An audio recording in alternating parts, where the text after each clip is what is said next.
I'm using this Let's Resin Epoxy and these Let's Resin Chameleon Flakes. I used all 5 of them and created this lizard. Enjoy! If you're reading this now, odds are I've already left town. A few cities in between the new skyline where I'm looking down. A few empties on the floor and a note on the door of your house.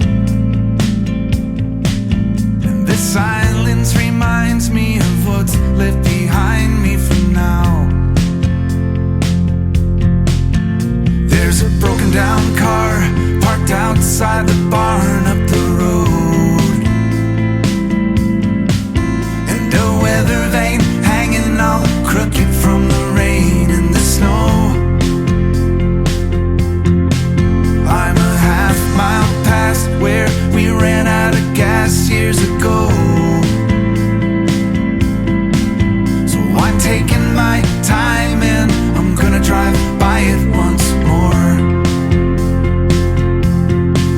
But you'll see there's a new life waiting, and I just don't want this feeling to go.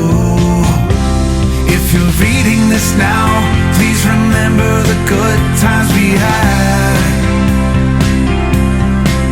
Don't forget about the moments we tried, we cried, or we laughed. There's a good chance our paths will eventually